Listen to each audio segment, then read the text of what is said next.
Nature is miraculous, isn't it? It might as well be magic with its ability to breathe life into ashes. And that's a good thing. I think we can all see there's an increasing amount of ashes on our planet right now. And our Mother Earth could use a breath. So good news, you're nature too. And you can breathe life into ashes.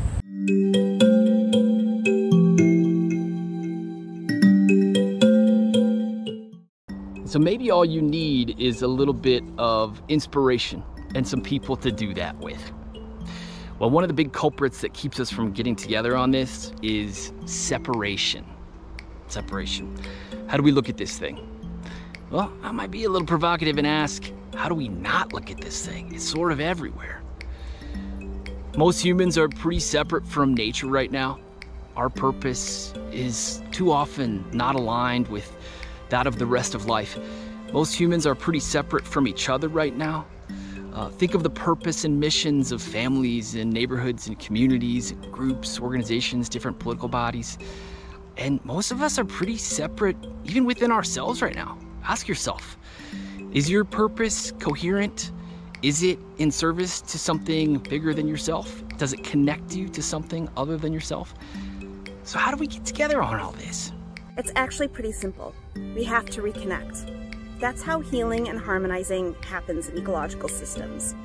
And where do we reconnect? The only place is our place.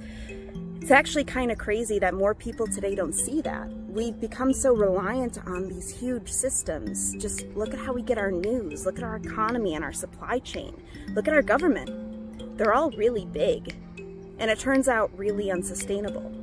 Their bigness and disconnection from place makes us largely blind to the health of the life around and amongst us. Humans have lived in smaller groups and in deep relationship with place for the vast majority of our species history. Our ancestors would look at us and they would say, wow, they are in the matrix. Well, it's time for us to learn to come out of the matrix, come back into place. Because this is the only place where we can truly care for our soils, our waters, and the rest of ecology and biology. It's the only place where we can form the depth of relationships necessary to know how to care for each other. It's the only place where we can reclaim culture, social cohesion, economic stability, and equity. It's the only place where we can ensure food sovereignty and security.